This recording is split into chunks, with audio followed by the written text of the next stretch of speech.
My lord, it is time. Upon hearing Zam's quiet voice, reminding him that the time for work had ended, Ferdinand immediately straightened out his work and put down his quill with a sigh. He pushed his chair back and let his attendants take over. They cleared his desk, filed papers away, and put everything else back in its place while he accepted a steaming cup of tea that Zam handed him. Ferdinand nodded his thanks, and once his desk was cleared, he dismissed everyone until dinner time. Alone in his high bishop's chambers, Ferdinand relaxed into his chair and looked out the window meditatively as he sipped his drink. He closed his eyes and enjoyed the autumn flavors of a special blend made from dried apfelger that was flavored with honey crystals. Zam was no friend, but he could still make great tea, and his was at just the right temperature. Lately, Ferdinand had taken to drinking herbal tea after work as a way to relax. Not that he so particularly needed it. He felt just fine, and he could have kept working until long past dark. But apparently, he needed to appease a certain someone, or else. If you if you need to you need to take care of yourself. I'll do something crazy if something happens to you. He exhaled with a frown, and he put down the teacup upon its matching saucer with a clatter. That girl. Whether in waking reality or in his dreams, Myne was always harping on the same thing. The last time he'd seen her, she'd made him promise to work less and had ordered him to be happy. But not content with that, these days she'd also begun invading his dreams with increasing and alarming frequency. She was driving him mad. So, to fulfill his promise, and in an effort to get her out of his head, he truly began making an effort to change his life. To his surprise and chagrin, he realized that it wasn't so bad after all. Yes, it had been rough at first, and he'd almost despaired at first at seeing the sheer incompetence of many of the castle's scholars. But after overcoming Glutlitat's trials, purging out the dead weight, and taking some additional help, things were restructured to work better and more efficiently. Together with Charlotte's, Florencia's, and Melchior's scholars, he delegated the duchy work, and then he'd whipped Sylvester's scholars into shape so that they'd finally be able to help Sylvester for a change. Slowly but surely, he'd been able to step back more and more, both from the castle work and temple work. He was immensely satisfied at what had been accomplished. If only he could say the same about Sylvester's own progress. Earlier, Everyone says they're fine, but you'd never lie to me. Tell me, how is everyone holding up? Sylvester asked weakly from his bed. His brother was recuperating, but it was taking some time for him to return to his usual self, which worried Ferdinand. But at least his brother was alive, and despite being so weak, was still in good spirits. Unless you counted the many times he voiced his frustration at still being stuck in bed for a good part of the day, like an invalid, as well as complaining about having to take mid-afternoon naps like an old man. To his brother's question, Ferdinand replied that the duchy hadn't yet collapsed, and while everyone was very busy, after more than a month of working at this current pace, it was no longer unmanageable, nor as overwhelming as it had been before. Still, Ferdinand worried that when winter socialization came and the kids went back to school, they might fall behind. If he were to be summoned to the sovereignty again, and he wasn't able to shake them off for a second time. I wish I could get up. Sylvester whined, interrupting his thoughts. Maybe a walk outside will do me good. You already did your morning training. And your physician said you were out of breath afterwards. Anyway, it's pouring rain now. Sylvester scoffed dismissively. That's never been a problem. At least not for me. Ferdinand plastered on a smile. I will tie you down, or better yet, have Riarda come and look after you day and night. If you insist on not taking your medicine, I will take drastic measures. Ferdinand said, and even though he'd been smiling the whole time, Sylvester turned white as a sheet. All right, you win. I'll stay here. I'll take my damn nap in that disgusting medicine, but it's so boring around here. I'm tired of everyone walking around on eggshells. My wife is too busy to see me. My children are preparing for school on top of doing my work. We can't eat together because they say I need my rest. There's only you. He sagged, but then he brightened up. Oh, I know. Why not have Myne over for tea? I haven't seen that crazy girl in almost a year. You said she's been helping out too. I should thank her. She has always been fun. No, Ferdinand said, turning away. Myne is too busy now. Myne is busy too. Read a book or something if you wish to think of her. Ferdinand said. And don't grimace, though. At least rejoice you were able to move more than usual this morning. I'll be leaving now. Before you go, Ferdinand, you never told me what the letter from the sovereignty said. Ferdinand waved his hand dismissively. It's nothing worth your concern. I am Ob, and your older brother, too. That gives me the right to ask about any letters that come in from the sovereignty. Sylvester reminded him, fixing him in place with a look. While Sylvester's eye color was different from their father's golden eyes, sometimes Ferdinand had the uncanny sensation that their father was looking out from Sylvester's deep green eyes. So identical was their expression, especially at that moment. What are you hiding? Ferdinand debated within himself. How much could he tell his brother without disclosing his own shameful past, and how it bound him up with those royals? There should have been no one alive with knowledge of his origins, or at least no one around should have cared about some discard from society such as he.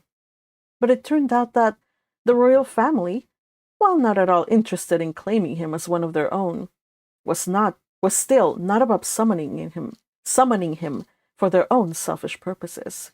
And who knew how that would end up affecting Ehrenfest? Ferdinand had decided to play it all safely and turn them down flatly, using every excuse to do so. Ehrenfest needed him, especially with Sylvester's condition. If they plucked him out, the duchy would fall apart. Or so he'd said, though the reality was that plans for him to step back from the temple and returning to noble society were well underway. Still, the royals did not know that, and he continued to keep them in the dark for as long as possible. Anything to avoid being dragged to the sovereignty temple and becoming its high bishop, too, as the royals had said, bring about the order and peace in the house of the gods, and usher in an era of abundance in Jürgenschmidt. He'd promised within himself to keep this all away from Sylvester. His brother should not, ought not, know about this unless it was absolutely necessary. It's all temple business. He said with a shrug after a short pause. Nothing that concerns you or is under your jurisdiction. Sylvester's eyebrow twitched. Even the temple is under Ob's orders. But more than me being Ob, I'm your brother, Sylvester said. And because you're my brother, I will keep this as far away from you as possible. I promised father, so I must protect you in my own way. Sylvester looked like he would have liked to continue trying to get the information out of Ferdinand, but he was still too weak, and he sagged against the pillows with a mirthless laugh. I suppose this is to be expected. You've always been so secretive, and there's nothing anyone in this world can do to break through to you. You'll turn away anything and everyone and never let us in. He looked at Ferdinand and gave him a sad, almost pitying look. Something inside Ferdinand snapped. Don't pity me, fool. He lashed out. I'm not the one who is being babied about while everybody else suffers to keep this duchy in one piece.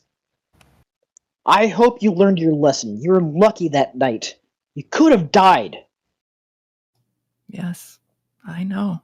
He said, Sylvester said quietly. I've put you through a lot. First with saving me, and then with running the duchy. I apologize, and will apologize to the end of my days, if it makes you feel better. It did not make Ferdinand feel better. Ob should apologize to no one, and especially not his brother. Ferdinand felt worse, and himself mostly, but he didn't get to say anything because Sylvester soon closed his eyes and waved him away. It was time for his brother's mid-afternoon nap. End of chapter. Notes? Thank you to JC Fergie for proofreading the chapter. Yay, Fergie! You're with us in spirit, if not with us. So yeah, that's what's going on with Sylvester. He's making a very slow recovery. Pobrecito. So before we continue though, I do want to share some memes.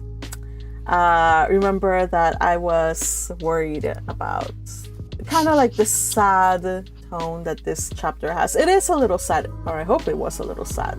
Be sad, everybody. Well, it's just I'm laughing that you say Fergie is saying I'm not dead on YouTube chat.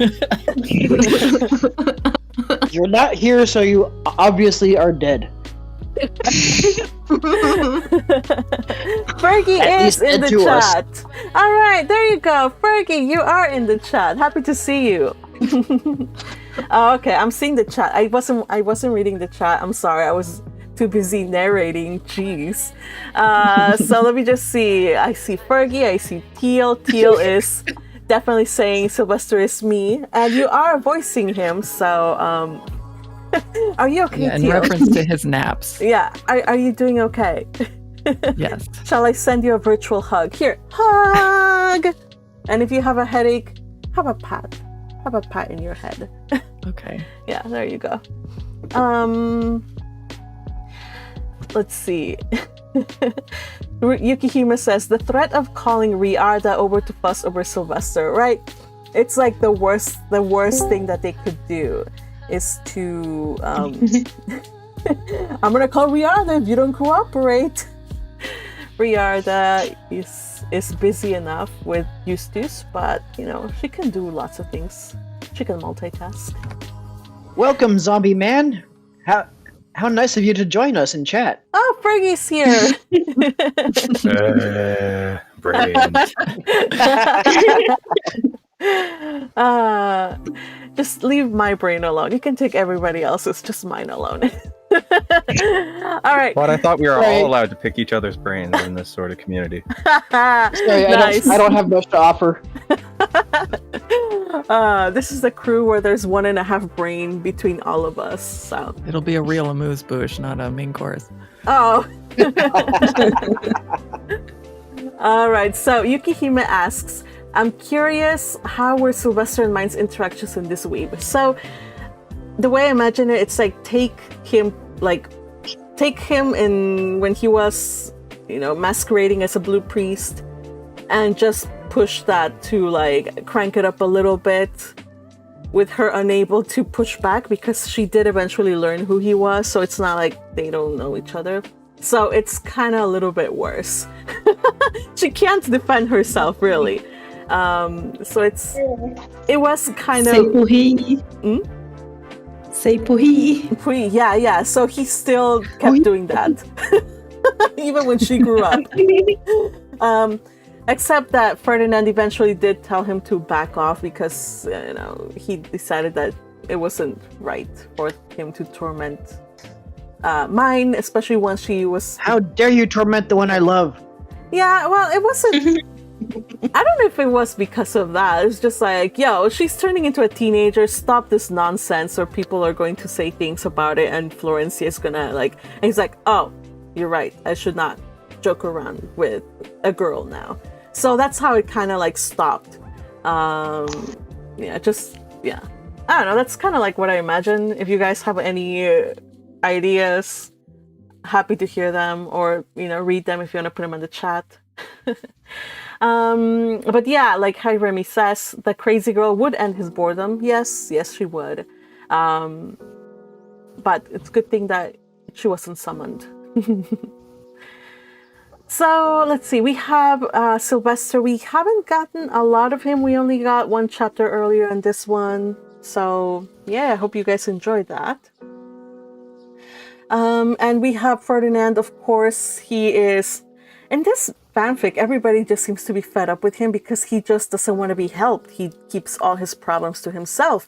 But that's how he always was in canon, you guys. That's how he was. So yeah, and it's working great. Yeah, it's working perfectly. Are you sure he never wanted to be helped? Because it seemed like he was very eager to push off all his problems to Ferdinand. Oh, I'm talking about not Sylvester, but Ferdinand. Ferdinand doesn't want to be helped. You then. Oh. So let me just go through the memes here. We got, by the way, I did ask somebody, and specifically Little Purple Butterfly, to make the Darcy with the shirt meme. So yes. If you guys haven't watched Persuasion, Pride and Prejudice, it's by the same author as Persuasion. It's a freaking delight. We have to watch it together, you guys. We also have another one with Eustace. The kettle singing, and I dare say, Eckhart, you will catch us some fish. Poor Eckhart. So usually the lake wouldn't have been as cold, but it's autumn, you guys. So, and it's the northernmost part of Ehrenfest, so it's bound to get cold. So it was a heroic work. So here on the nest here we have a running gag about geese, Canadian geese or otherwise. They are foul, ill-tempered. They're foul, ill-tempered creatures, and we do not like them. They're not our friends. So it turns out that it was a nice little bit of callback without meaning to. Says, good luck with harvesting those birds. Be careful, you don't want to be bitten badly by one of them again. And yep, those are the cobra chickens, the albino cobra chickens. Yep. And yes, I knew this needed to be made, and thank you for making it. A World Away, Eckhart and Myne, you're my new world. That's you know what? That's so nice. How did you manage it? The angle and everything with the high beast? That's incredible. Screenshots and GIMP. Wow, you did so good. I am really impressed. Not even low-key impressed. I'm high-key impressed. Excellent work. And one more. Yeah, I saw this one. It was super fun. It says, Magpie talking about Eckhart, Myne's ship in A World Away. You're just talking nonsense. She's just a friend. A friend. Who are we kidding? So, thank you. No one believes you. Yeah, we still okay. don't. I had to at least try, okay? I didn't want to ruin the fun for you guys. So let me just switch back to... Oh, man. Let me switch back so we can read the next couple of chapters. Let's see.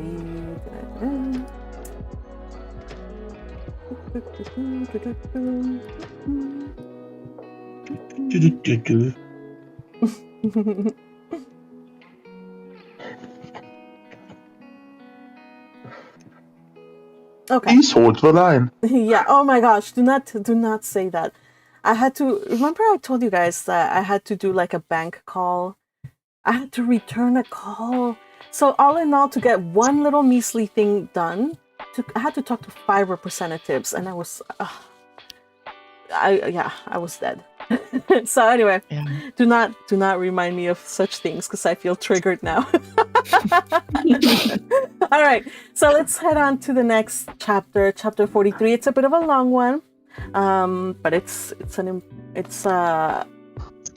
think it'll go by fairly quickly. There's some new developments. If you read the description, you'll kind of understand what's going on. So let's go. Chapter 43.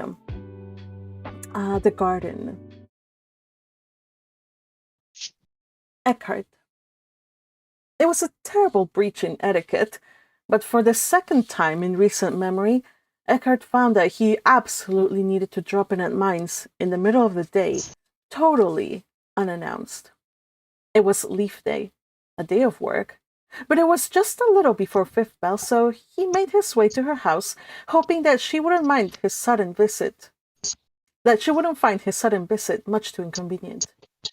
He could have just waited until the evening, but after hearing such disturbing news, from his own mother no less, he needed to talk to Myne as soon as possible. The flight from his parents' house in the Archnoble district to Myne's house was short, and soon he was landing in front of her sprawling mansion and rushing up the flight of stairs that led up to the front door, 3 steps at a time. Fran hid any sign of surprise he must have felt when he opened the door to let him in, and welcomed him in with his usual quiet and professional demeanor. I must speak with your mistress. It is urgent. Eckhart said, pausing for a moment to fix his hair. Fran nodded and wordlessly led him to where Myne was. Is she not about to take tea? He asked, wondering why instead of being led to her favorite parlor or to her office, they were making their way through to the back of the house, toward the back terrace. Fran was silent for a moment before he answered. Lady Myne decided to take advantage of the improved weather and has been out in the garden since 3rd bell. Eckhart's eyes narrowed at the vague answer. I see. He did not press further, however. He saw no point in inconveniencing Myne's attendant. Eckhart knew better than that. Any other noble of his status would have pushed around a mere commoner attendant, but he had learned that Myne was especially sensitive about the people that worked for her. She was considerate, generous, and kind to all of them. In response, she earned her retainers' undying loyalty, something that Eckhart found very admirable and praiseworthy indeed. And anyway, he would be seeing her soon enough and be able to ask her whatever questions his heart needed answering. Questions like, Why would you agree to such an arrangement? and also, Why didn't you tell me earlier? Why did I have to learn about this from my mother, though through some passing comment? What do I need to earn your trust, Myne? that was what hurt the most. That and not knowing. I thought we were making good progress. That we were beginning to open up to each other. Was I wrong? After skirting around the familiar gardens and fountains, Fran led him to the corner of the estate that was Myne's favorite place, not counting her bookrooms, obviously, to relax. Sorry, can somebody's having like a lot of background noise. Could you just mute I'm yourself if you're sorry, not reading? Abby. Oops, sorry. Okay, that's much better. Thank you. Yeah. After skirting around the familiar gardens and fountains, Fran led him to the corner of the estate that was Myne's favorite place, not counting her bookrooms, obviously, to relax. The two stepped past the pair of winged lions guarding Myne's private retreat, where they found her in her gazebo, sitting oddly still. She wasn't reading, writing, or doing anything in particular. She simply stared down expressionless at the reflections in the lake that surrounded her gazebo, as if lost in thought in the upside-down world it mirrored. This is fine, Fran. I'll take it from here. he said as he thanked her attendant. Fran nodded and moved away, but then turned back by the garden's entrance. Milord, will you be taking any refreshments? Waving his hand, Eckhart answered politely. Not at the moment. Also, please be sure that no one disrupts us. Very well then. Fran bowed and walked away. Eckhart watched him go, and once he saw the man turn the corner, he finally turned to look towards Myne, only to find her looking straight at him, golden eyes wide in surprise at finding him there. Eckhart? She called out to him as she made her way over to him. What's the matter? What are you doing just standing there? Eckhart did not reply or move. One moment Myne had been lost in thought gazing out at her lake. The next she was animated and smiling in his direction. And he found that, rather than him startling her with his sudden presence, it was more the other way around. Today she had donned the colors of Shutzaria, and was wearing a light cape to protect her against the cool afternoon breeze. Her current gown, though, was much more simple than the things she usually wore in the evenings when he came to visit her. There were fewer frills and ribbons in the dress, and it was tailored much like the practical outfits of the scholars. Even her hair was up in a simpler style. He realized that this was a side of her that he hadn't yet seen. Myne the scholar, a functionally fashionable scholar, but a scholar nonetheless. He wondered how many more sides to Myne there were yet for him to discover, and as she grabbed his hand and pulled him up the path to the gazebo, while happily chattering, he realized that they were all as charming as all the other iterations of Myne that he had already seen. He realized that if they were all as charming as all the other iterations of Myne that he'd already seen, he wanted to know them all. To even desire this? To want to be the one you lean on now and in the future? He thought back to that day when she had told him, under the bewitching glow of the moonflowers, that she wanted him to be part of her future. He recalled the inexplicable feeling of relief he had felt at hearing her say that, which, in hindsight, felt out of character. After Eckmyne had ascended the towering stairway to the greater heights, he had never before felt the need to be part of someone else's life, or to have someone be part of his. Mine had changed that, though.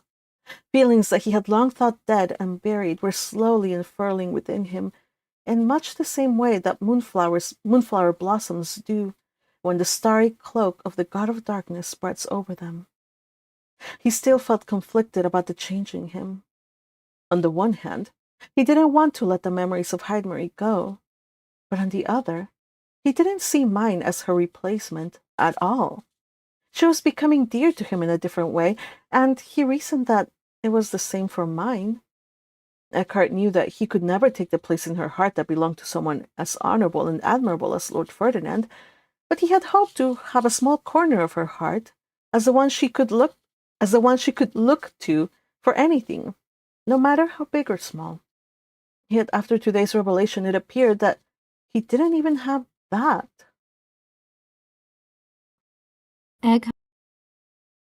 Eckhart? Myne said. What is the matter? Why do you look so tense? Eckhart blinked and found himself already sitting down on a cushioned seat of the gazebo, with Myne sitting next to him, with eyes full of apprehension. Scaring me, Eckhart. What is wrong? Is it Ferdinand? Has something happened to him? Eckhart shook his head to dismiss her worrying before speaking. Myne, He said, his voice sounding rough as gravel. tell me. Yes, what is it? She said, squeezing his hand again. When were you going to tell me that you were going to take Lord Hartmut as one of your retainers? Myne. When it was first suggested that Lord Hartmut help her establish her new printing workshop, Myne's first impulse had been to laugh in Lady Charlotte and Lady Florencia's face. Holy cow, what a great joke. As if I would ever work with someone like him. Thankfully, she had managed to keep her initial reaction to herself, because it seemed that Lady Charlotte had been serious, and laughing would have been the height of rudeness. That is a very interesting idea. Myne said, choosing her words carefully. I confess I am hesitant to take one of your scholars, Lady Charlotte, especially one so gifted and who is responsible for overseeing all of the other printing presses around Ehrenfest. I do not need him. Not at all. Lady Florencia's placid face remained unchanged, save for a tiny smile that curved her lips. It seemed to Myne that, try as she might to hide her feelings, she still had a long way to go, as evidenced by how the Archduke's wife had no problem reading her. Myne? Lady Florencia said gently. Lady Elvira has kept us abreast of the situation regarding Lord Hardmet, Lady Dolores, and Lord Cornelius, along with what took place in the tea shop. Myne glanced at the elegant green-haired woman that sat next to her. Lady Elvira gave her a small, sly smile before she flourished her fan and hit the lower half of her face. Myne, you forget that I have an impressive information network.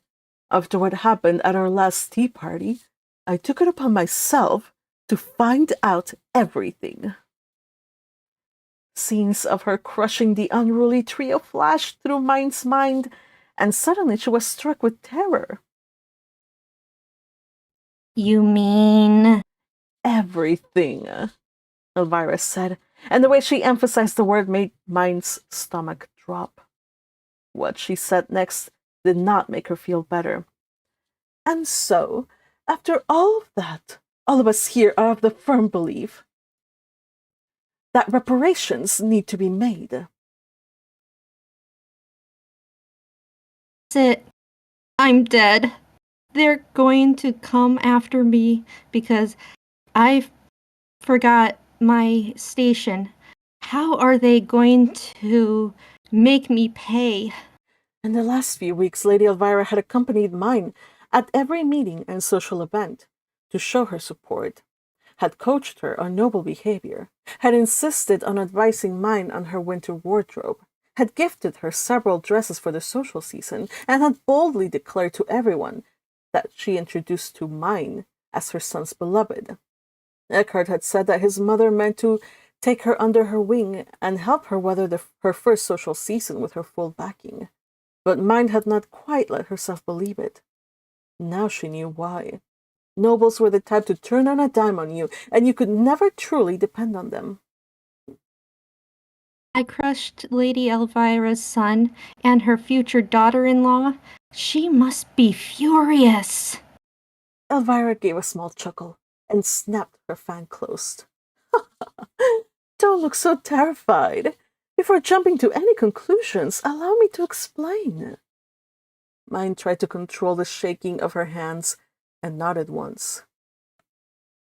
Cornelius flat out denied involvement, and Lord Hardmet was too skilled at deflecting my questions.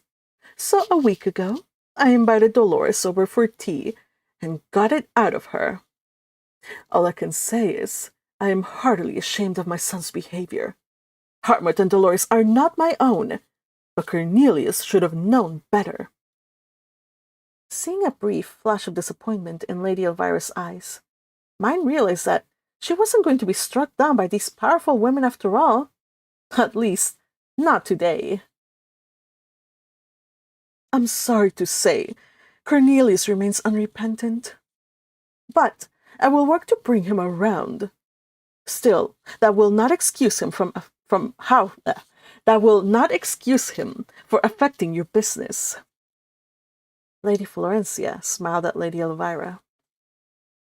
You know, it was quite an ingenious move. You told them that you had heavily invested in the tea shop, which means they didn't just target a lay-noble business. They targeted a business you were part owner of. Myne sat in her chair, stunned. This was far from the truth. Lady Elvira had never once gotten involved in the finances of her and Frida's tea shop, but then who was to know?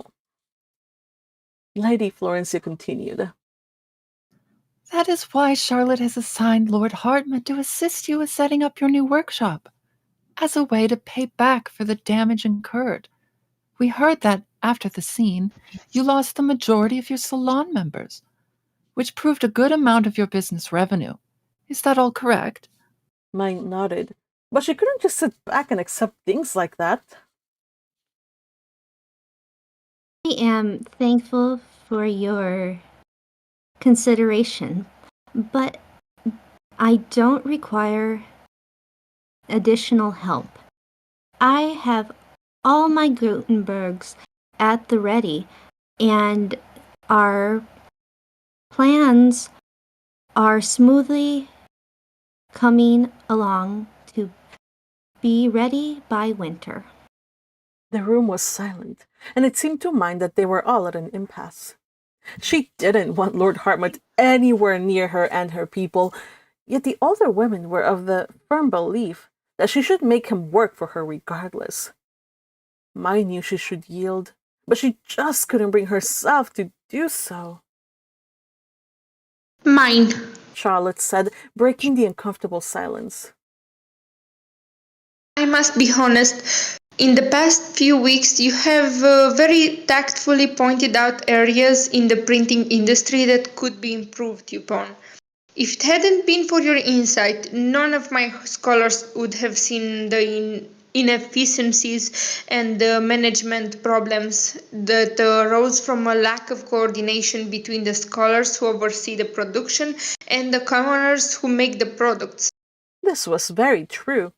In the past few weeks, between meetings and occasionally helping out at the castle, Myne had gotten her hands on some of the records, and she'd compared the output of the larger printing workshops in other provinces to her own modest temple workshop, and the difference had been vast, not to mention the quality of the work. Myne had noticed this from years back, but until now she had not had a chance to understand why. After consulting with Benno, she had learned that few scholars bothered to understand the industry, and it showed in the way things were run in the print shops outside of the Plantin Company's purview. You are already aware that we are in talks with Eventual to expand the printing industry and set up a few workshops there, focusing primarily on paper making workshops. Once the details are finalized during the next Archduke conference, several of our scholars will go to establish the workshops, along with your own hand-picked merchants from the planting company, as we have already agreed. For this to succeed, though, I require your assistance. Myne's eyes widened. Oh, Lady Charlotte gave a small sigh and looked down. That you put Hartmut through intense training by letting him see how a proper workshop should run, how collaboration with the merchants and commoners is crucial, so that when the time comes and he has to do the same in Druangel, he might be able to successfully do so. Myne pretended to think about it, but the answer was still a big, fat no. In the first place, she couldn't stand him, or the thought of him being anywhere near her and her precious books. However, her ultimate goal was to fill the world with books, and having the brainy duchy start its own paper-making and printing workshops would accelerate the spread of books at an exponential level.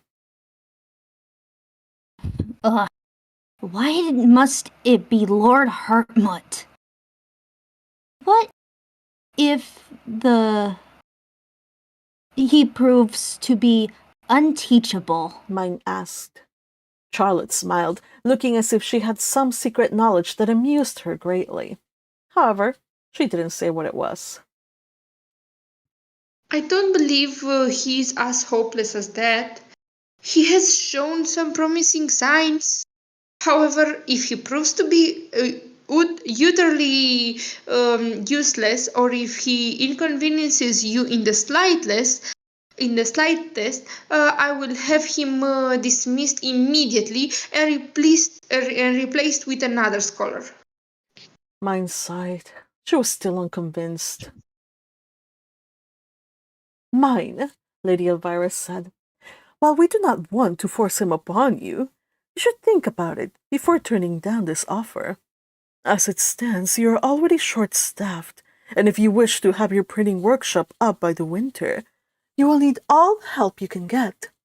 Hartmut might be many things, but he is an excellent scholar, experienced and capable, and if you can get him to work for you for free, then you should consider it. Myne bit her lip, contemplating her next move. It was risky and a little shameless given that she would be getting free labor out of it, but this plan would have a higher chance of success if she proposed. Case, I ask that you send me both Lord Hartmut and this another arch scholar who will take his place if he fails. All three women widened their eyes, and Myne used their surprise to her advantage. You are right. I am very short-staffed. Lord Bernard is a very capable man, but I fear I am stretching him much too thin. However, this is more than just me needing extra help. By having someone to compete with Lord Hartmut, he will have no choice but to do his utmost to retain his post. Never underestimate the power of competition when educating children. Lady Elvira was the first to react. I see, she said, nodding. Myne was not too sure, but she thought she saw Elvira's eyes gleam in appreciation as she looked her way. But 2 scholars. Lady Florencia said, no doubt thinking about how the castle was already straining under labor shortages. However, by the way she glanced worriedly at Charlotte, it was clear that it wasn't up to her to decide. It was Lady Charlotte's call. Understood. Charlotte said at last. You have two of my most capable arch scholars to assist you from here until the end of winter. She turned to her mother, who did not seem to be too pleased at the development.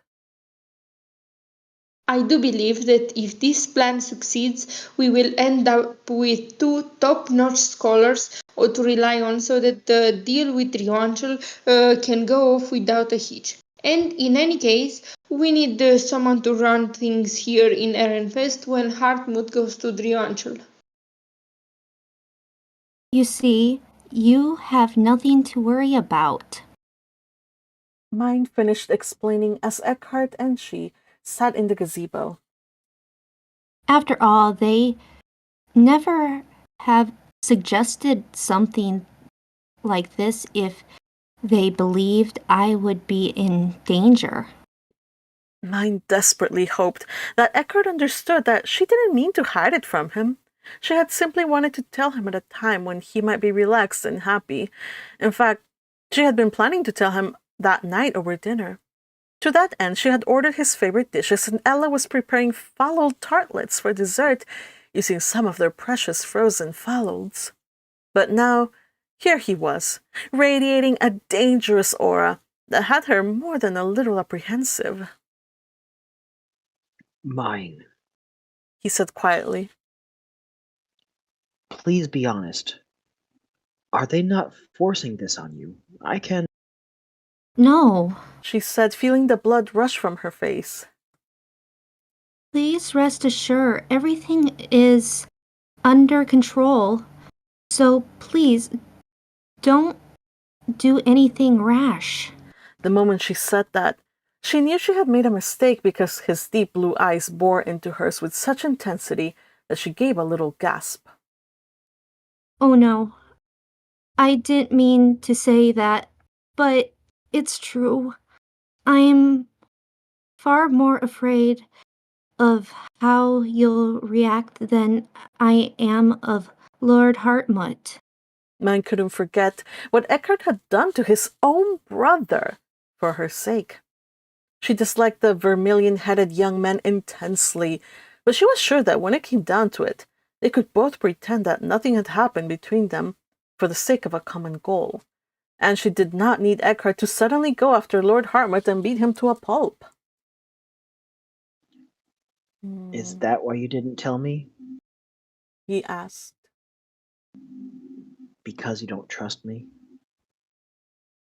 Myne found it excruciatingly difficult to not falter under his piercing gaze, and she knew she needed to handle the situation with great care. She didn't want to hurt Eckhart, but she needed to make him understand that if he did anything rash in his zeal to protect and defend her, things would only get more difficult for her.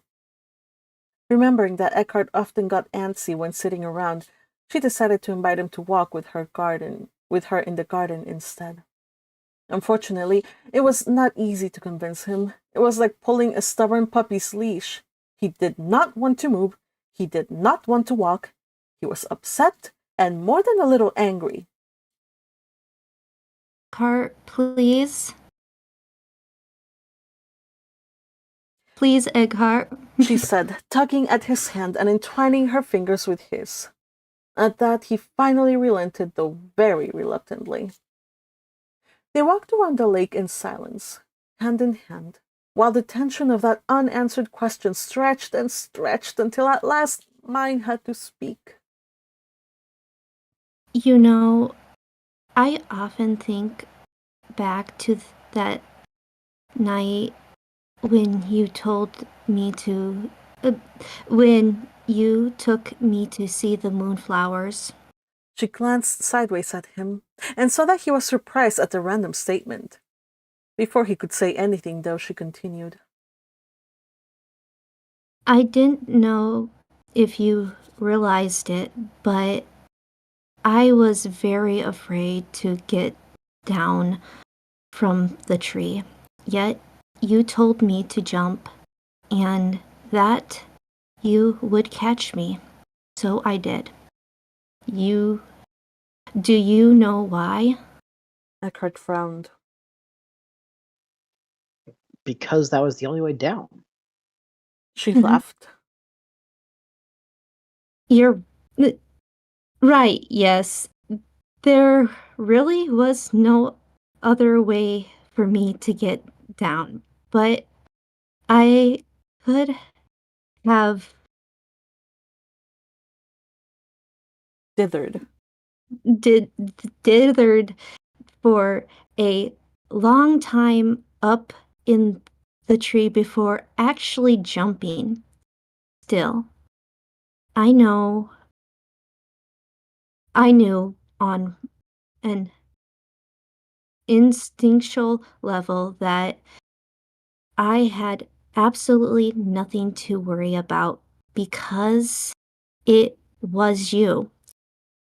You, strong, dependable, honorable, and loyal to a fault, were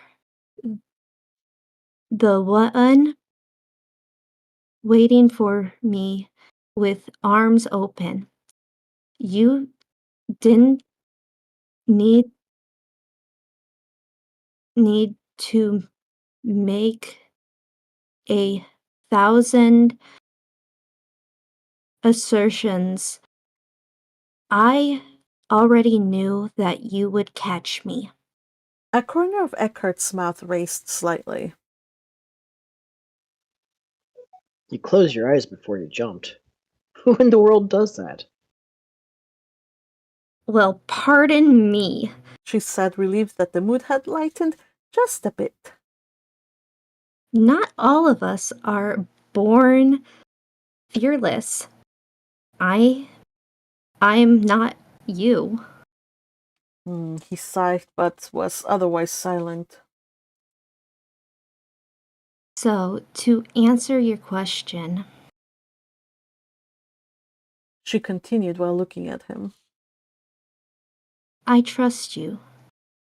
I do. But I'm afraid that you might do something that might bring trouble upon you and, by extension, Lord Ferdinand. She shrugged and gave a sad little smile. I'm just a lowly water goddess. I'm not worth getting into such tremendous trouble for. A muscle twitched in Eckhart's jaw. Don't get things mixed up, Myne. That little snake is not one to be trusted. Hold on, let me reread that. I completely fucked that up. Where are you reading That from? little snake. Yeah, right? That little snake is the one not worth worrying about.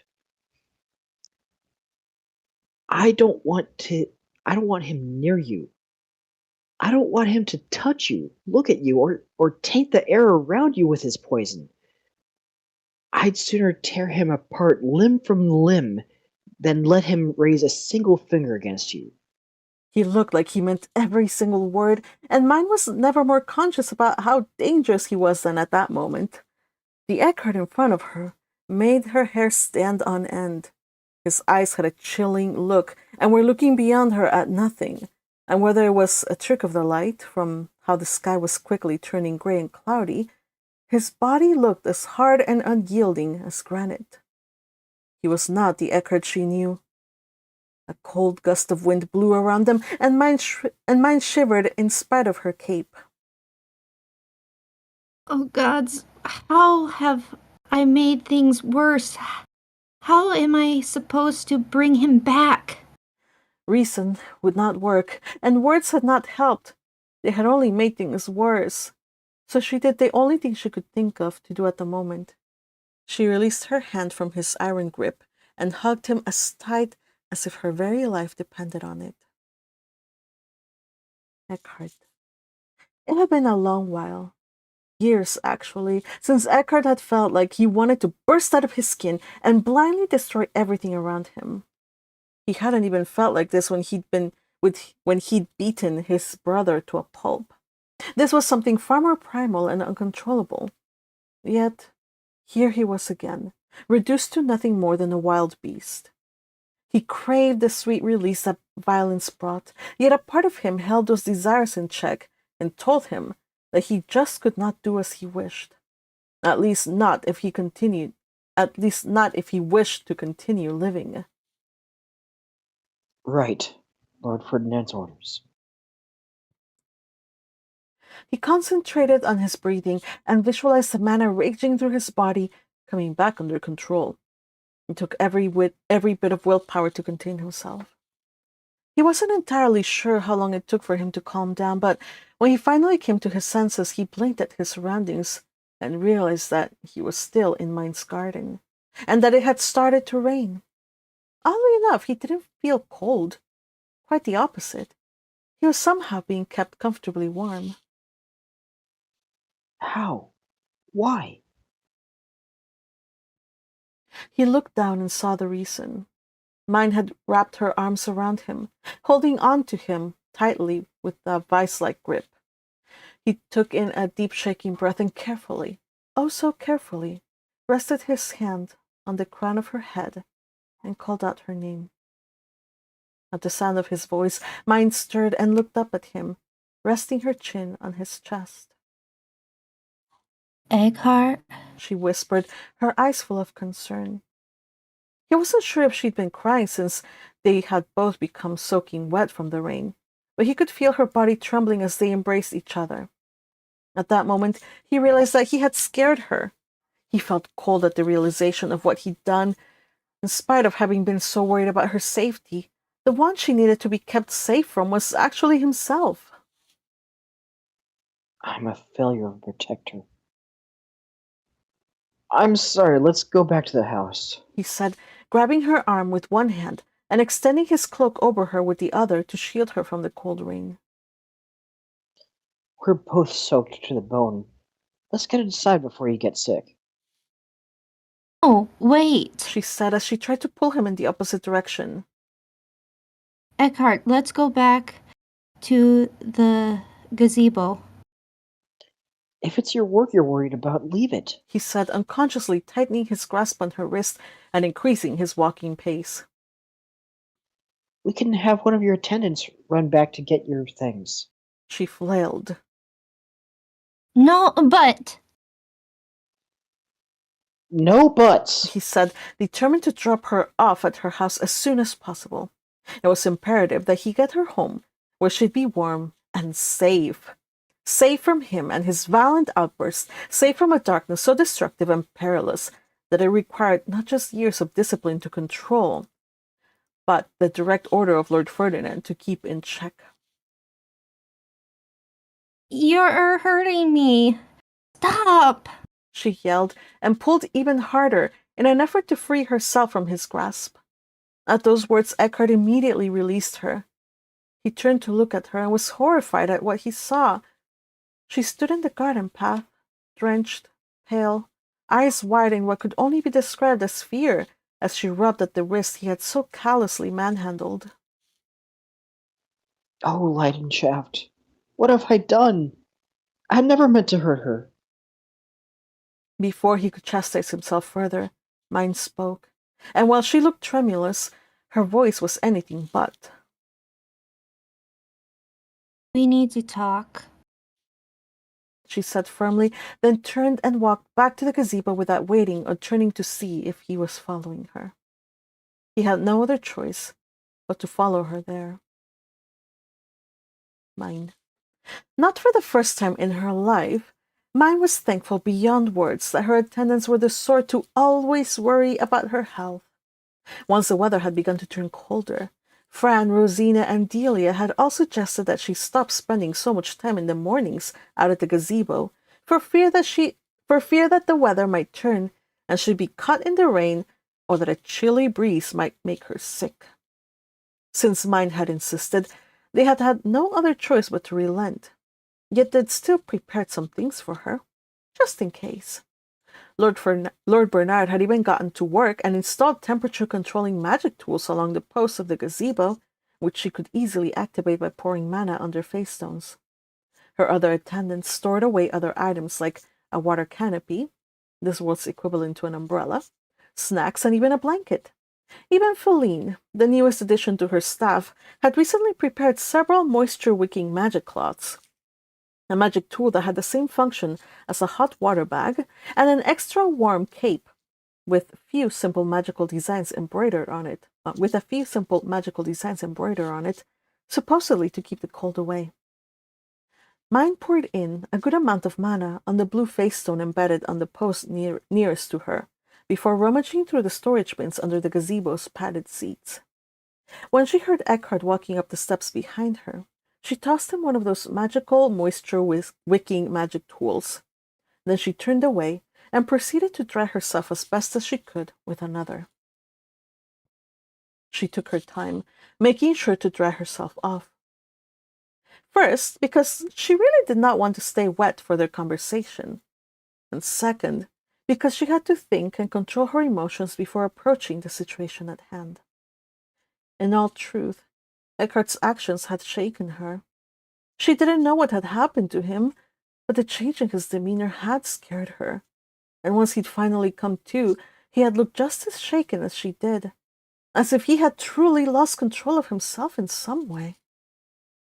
She really didn't want to pry, but she also knew that if they didn't address this now, or at least make him or at least make him stop freaking out about her working with Lord Hartmut, then whatever progress they had made up until now would be for nothing. The challenge was that she didn't know how she could move forward without triggering him again. She replayed the conversation over and over in her head, but she couldn't put her finger on what it was that had set him off. She patted her hair dry, but concentrated on her clothing. Given the voluminousness of her dress, she needed 2 clothes to dry herself. But fortunately, the moisture itself hadn't seeped to her skin, which was good because she didn't want to get sick. The first cloth was fully saturated and had turned green entirely, while the second cloth was only just damp and only green in some areas, but remaining yellow for the most part. She turned to look at Eckhart to see if he was similarly done, but found that he was sitting motionless, or rather more like slouching forward, with his head lowered, and he hadn't even attempted drying himself. He looked beyond miserable, and despite her earlier outburst, Myne could not bring herself to scold him, barrage him with questions, or even bring up the subject again. This was surely something that she couldn't approach carelessly, and maybe what had happened had less to do with something she had said or done, and more with what he had experienced in the past. She stepped closer to him and stood in the space between his legs. Then, with a quiet sigh born of concern rather than exasperation, she reached for the moisture-wicking magic cloth hanging from his limp hands and wordlessly began to dry him. Ordinarily, she would have felt a little shy about doing something like this, but right now she just didn't want him to catch a cold because of this incident. She started with his hair, gently ruffling it with the cloth, but making sure not to jostle his head. Then she worked her way down to his wide shoulders and his upper back. Luckily, his cloak seemed to have water-repellent properties, so she only had to worry about the front of his upper body. She hesitated for a heartbeat before she took his hand and began patting dry his arm all the way to the juncture where it met his torso, before doing the same with the other arm. With a murmured word, she then had him lean back so she could dry his front, and was surprised at just how docile he was. He obeyed without a single word of complaint. She gently patted his broad chest dry, conscious of the firm feel of his muscles underneath the cloth, before finally tilting his face up toward her and drying it with the greatest care possible.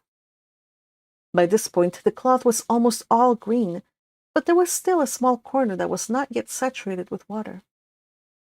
She ran it over his forehead and brows, and the rest of Eckhart's features so strikingly similar to his father's, from the angular cheekbones, fashioned as if they were carved from stone, to the prominent slope of his nose. Upon a close examination, though, she saw that his nose had a little bit of Lady Elvira, too. Funny, Myne had always thought Eckhart was his father's son in every respect. She'd known Eckhart for years now, and had seen him daily for many weeks now, but only now did she realize that there was also some of his mother there also. He even had a freckle in the shell of his ear in the exact same spot as Lady Elvira. His mouth, however, and the determined set of his chin were entirely his own. Without thinking, she passed the cloth over Eckhart's lips, gracing them lightly before she looked up at his eyes, only to notice just how close she was standing to him, so close that they were almost sharing the same breath. Eckhart's bright blue gaze was no longer vacant and cold, but fully aware and boring into her own with an intensity that made her breath hitch. Myne felt an unidentifiable something in the pit of her stomach. It wasn't fear, but it was definitely something like a warning, and she knew she had to run away, or at least step back and put some distance in between them. But try as she might, she couldn't move, and she couldn't look away from Eckhart. She was completely in his thrall, and at that moment she couldn't see anything but his blue eyes, as the sound of the world around them faded away into the pitter-patter of pouring rain. She took in a breath to center herself, then closed her eyes and searched for something, anything to say. I'm out of cloths. she said at last, breaking the spell. Do you mind reusing one of mine? It's not quite saturated yet, and your hair is still a little damp. Eckhart shook his head in answer, but before she could even step back, he leaned forward and wrapped his arms around her, holding her body tight against his own. Oh! Myne cried out, so shocked that the cloth dropped from her hands. Eckhart? She gasped, not knowing what to say or do.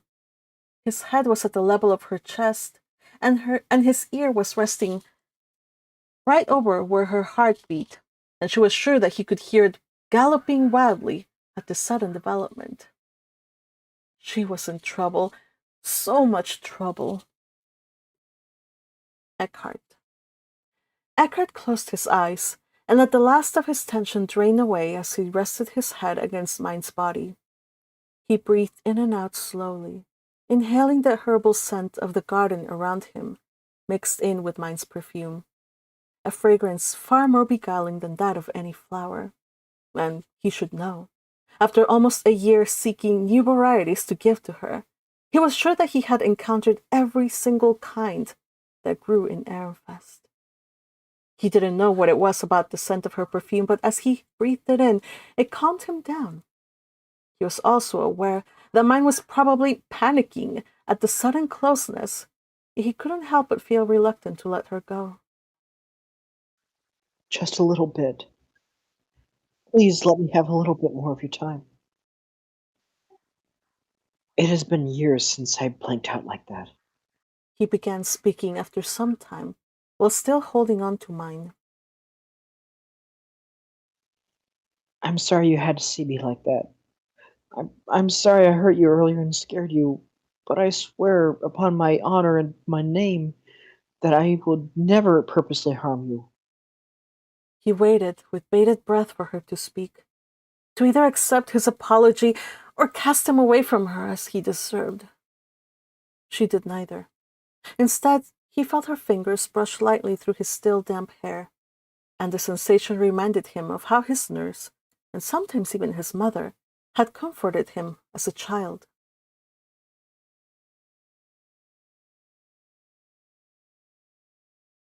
I know. She said softly. I know you didn't have to speak about it if you don't want to. I understand. He closed his eyes at those words, thankful beyond words that she did not demand explanations. She was letting him share as much or as little as he wanted, and he felt for the first time since Hyde he could open up to someone about this. It's my curse. He continued on, holding her tighter. I've tried to battle it for years, especially after what happened to Hyde, but because in my profession you lose control like that, it's lethal. I've trained for years and have learned to stop myself from going berserk, but sometimes when I feel that someone close to me is threatened, I just lose it. Especially if I sit for a long time with my dark thoughts, then I tend to only get worse. I was already very upset when I came here, and the scenarios in my mind overwhelmed me. I knew I was losing it, so I did what I always do in those situations. The fingers running through his hair stilled. I see. She said. For a moment, I just seemed to. For a moment, you just seemed to withdraw into yourself. It was like you had turned to stone. You were unreachable, and I was scared. I didn't know that that was just you trying to control yourself. Eckhart couldn't even bring himself to look up into her eyes. I'm sorry, Myne. I never wanted you to know about this part of me. Never thought this would happen. I didn't expect that I would come to care for you so much. He left the words unspoken. He wasn't yet ready to say them, not without feeling that he was betraying a part of himself that still belonged to Hyde-Marie and Hyde-Marie alone. But it seemed that Myne understood regardless, because she leaned closer and wrapped her arms around him, enveloping him entirely with her warmth and her fragrance. I understand. She whispered before planting a kiss on his temple. I truly do. Let's go home now.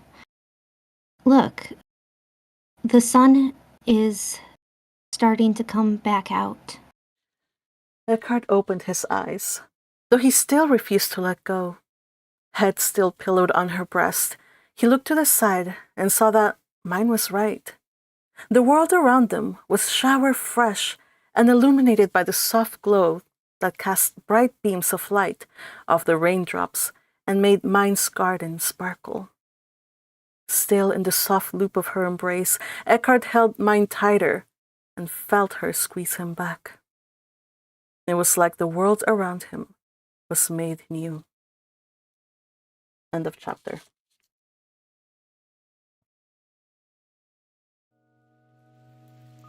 Well, that was fun. Yeah. That was so good. You guys did amazing. I could feel all the feels. By the way, thank you to JC Fergie for proofreading and editing this chapter. And of course to What I do. and of course to Teal, who is the MVP for always getting these highlights. Teal, thank you. So, kinda, let's talk about this chapter.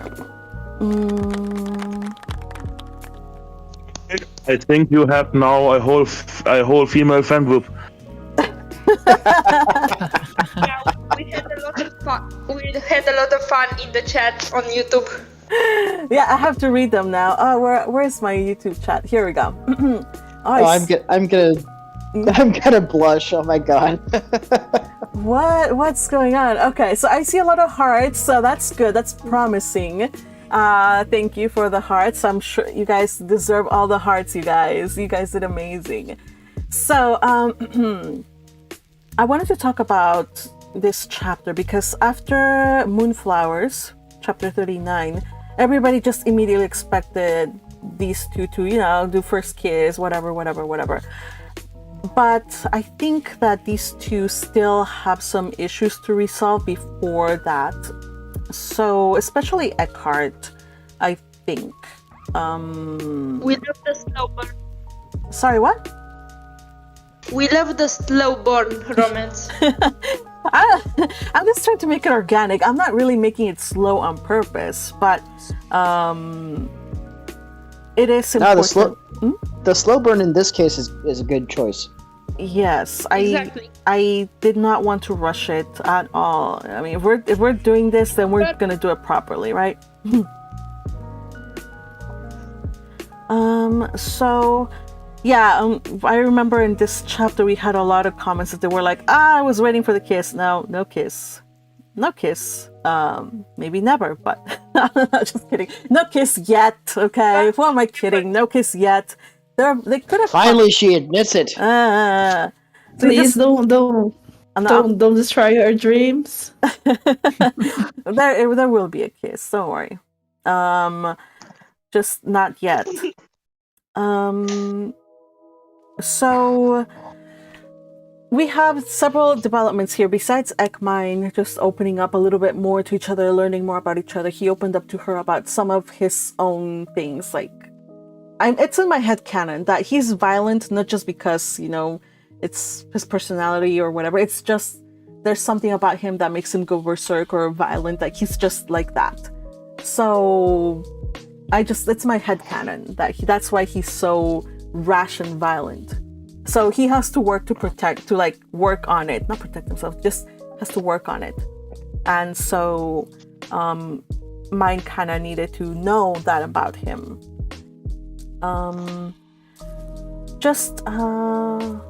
So that's that. We also have a little flashback with the development of.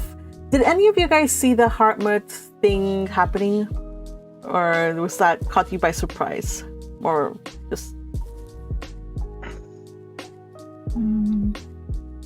Well, the way it happened was kind of a surprising thing.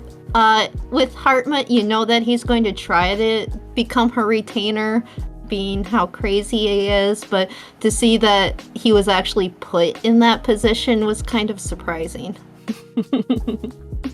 There was something Charlotte didn't want to say, so maybe he did like angle for this in his own way. Just be like, "Oh, you're right. Reparations should be made. I sacrificed myself.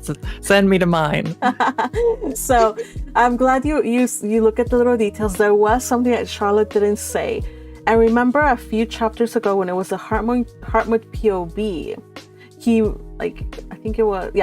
there was a Hartmut POV where he was in his narrative, he was saying that he needed to have more information about her before he did something that might end up with him becoming unemployed.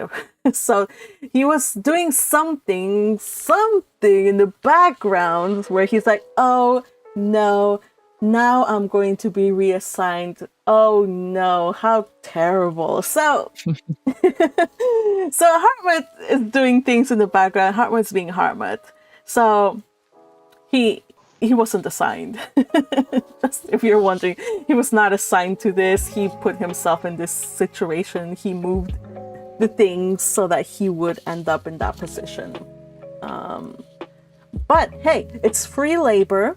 You have not just one, but two arch nobles working for you, which means that you can use them up to, to do magical things and stuff like that for your workshop, or any magical tools you need to make. They can make them for you. And it's all free.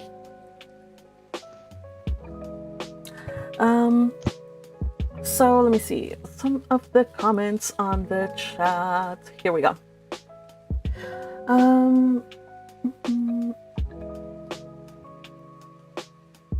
Oh, you guys are talking about the hug. Booba. Jeez. I am not surprised, you guys. I mean, in the end, he did touch it. He was being held, okay? He was hugging her. It's not like he was going for touching the booba directly. It was indirectly, okay? Yeah, with his hand, just with his whole face. Oh my gosh. He rested his ear. Yes, he's listening to her heart, right? Yeah, that's definitely what was going on. There was nothing nefarious going on. What are you talking about? A man of culture. Right, you guys. Vincent says he is lucky to have Rosamine to be able to hug Myne. With every other woman, it would have just gotten a heart attack. So, yeah, there's the issue of like Jürgen Schmidt nobles, they don't touch each other. Myne at least does have knowledge from a previous world, so she wouldn't actually like have a like, oh my gosh. And also she's a commoner, so they're more like touchy-feely. So that works in their favor. So let's see. I'm loving the comments. So here's the thing, Eckhart was really worried about hurting Myne. But I think that's a normal situation for everybody. Like, there's a lot of people that I've met who they pull back because they're afraid of hurting people or getting hurt. And I think that is something that needed to be addressed, especially since he knows that he can be potentially dangerous. Also, I liked how you guys point out the puppy. Yes, I did think about a puppy, when you're trying to pull on a leash and the puppy's like pulling back. Yes, that is why Eckhart is officially the murder doggo or the murder puppy here. And I think that people have made like little sketches of the murdered doggo on this for this fanfic. All right, you guys are doing the whole discussion on anatomy, so I'll let you guys do it. So next week we will be reading the next chapters. I forget what chapters we're doing next week. But it should be at the same time, Monday around noon or 1 p.m. Pacific. Unless some disaster strikes. Ooh, we will be getting some point of views. We have at least, let's see, we're going to get Hartmut POV, or in the future, we're going to get some Hartmut, we're going to get some Feline. So, hey, excited for that. Yeah, what's going on with Feline? By the way, somebody asked, what is going on? What do Feline and Roderick do? So, they initially got hired just to transcribe, but slowly and surely, since they are basically Myne's pets, Roderick, yeah, the Roderick. Well, actually, it's like teacher's pet. So since she favors them more, she's having Roderick like work under Bernard, and they're learning about the ancient language because there's a lot of language old books that she wants translated. So they're going to be studying more the ancient language and more in-depth training with Lord Bernard. And also Feline they're also working on the books. Is Feline still an attendant rather than a scholar, or has she's doing kind of both. So she works as an attendant, like in the morning and stuff, like helping her and stuff like that. But then she goes to do like her scholar work, which just involves working on her book. So getting that ready for publication. But most of the time, she's either splitting work with helping with some attendant work, and also working on finishing her work with Elvira and the romance novels from. So she's doing both works. It works out for her.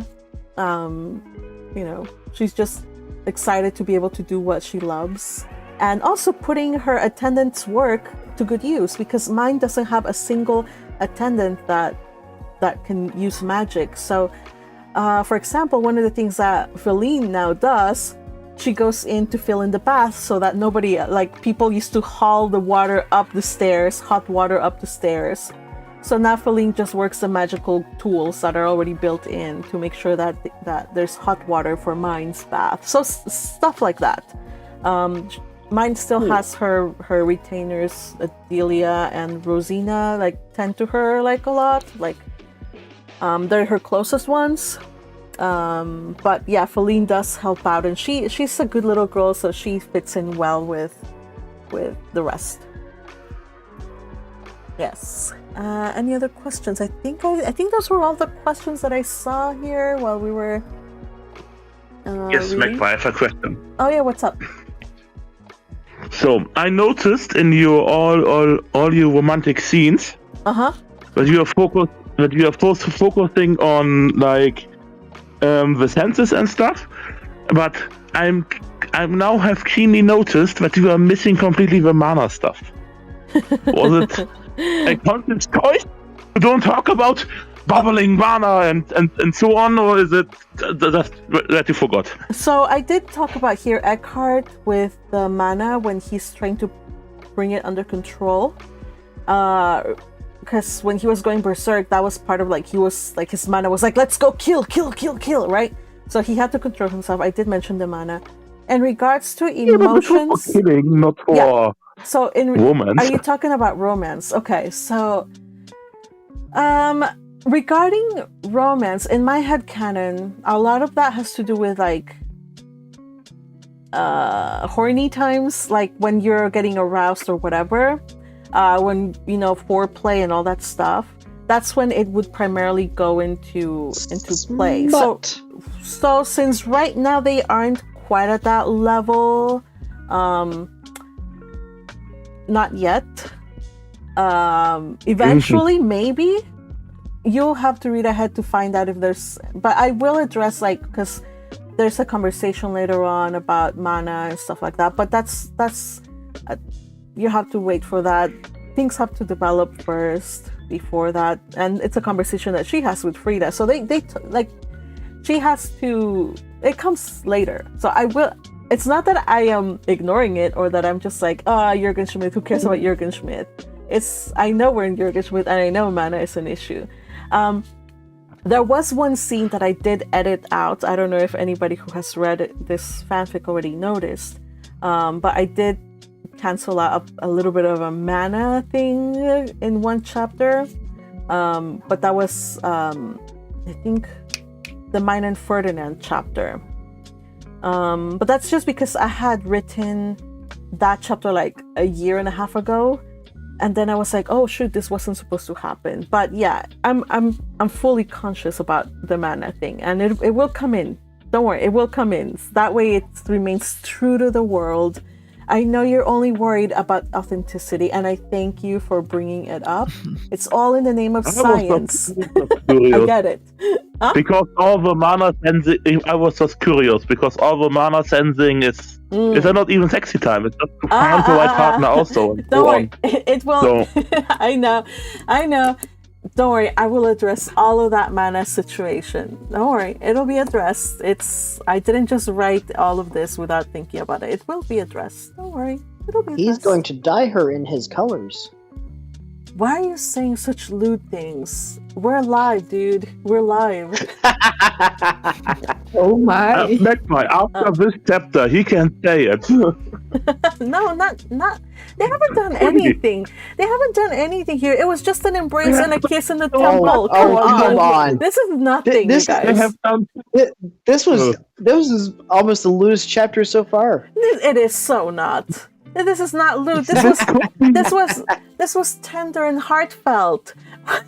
What are you saying? No, I have to agree to Magpie because the Ferdinand chapter was more lewd. Way more lewd. Very much so. I just like to tease Magpie. What's up? This could be the story. Ferdinand forbid Myne from printing in the original. Maybe. I don't know. It could be. If he ever came across this fanfic, he would definitely have some things to say. What? Holding hands, embracing each other under the rain. Oh my gosh. I know. Please excuse me if you guys are calling out the rain, and I know I can't help it. I needed it to rain because it was romantic and because my brain told me to put it in there. Blame it on the rain. I found funny how Vincent concluded that water equals romantic. It is. It is. For diving. For example. Hey, at least it wasn't a picnic in the forest. That's only for Feline and Roderick, though. I leave the picnicking in the forest for Feline and Roderick. They did have a scene there. There we go. All right, so it was a fun read, and I thank you from the bottom of my heart to all of you guys who read. Let me just say again who read. Those who read today was Hirami read Zam, Butterfly read Myne, TL read Sylvester, Patrick read Birdie, as well as Eckhart. Hirami also read Fran, Butterfly read Myne. Sorry, you were listed twice. TL read Florencia, Yukihime read Charlotte, and I read Elvira. Fun times, everybody. Thank you for joining me. I look forward to Monday when we have some good chapters ahead. Until then, you guys have a wonderful rest of your day. When is the next? Monday. When is the next? Let's say not public chapter. The next. The next what? Oh, that's also Monday. Oh, for Hannelore? The next chapter what we're not supposed to read in public. Oh, maybe 57. You know then. No. Yes. Okay, if you guys want to... Is this because you want to go rush and rush to read it? We're still live, by the way. Maybe. We'll talk about it later. Just go read all of part 5, okay? If you read the note, If you read the notes in this fanfic, it says stuff starts warming up a little bit in part 5. We are in part 5, so just read the chapters in part 5. That's as much as I can say, okay? Fair? Fair. Then I don't have Patrick's voice. Well, yeah. All right, everybody. Thank you for joining, and if you want to join us for the next read-along, please do so. You can please become a member at my Ko-fi. Join us for fun times for reading. Hirami just joined us, what, For 2 days fun ago? times, oh my. Jeez, must you make...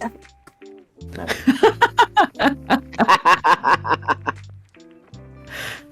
Don't forget to like and subscribe. Yes, don't forget to like and subscribe.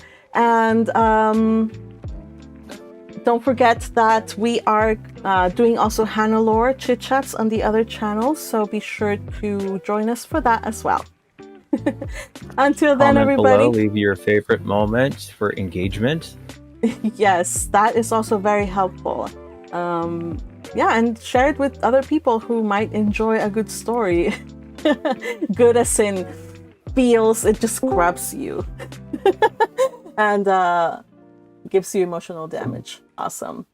All right, everybody. We'll see you next week. Bye-bye. Thank you for reading with me, gang.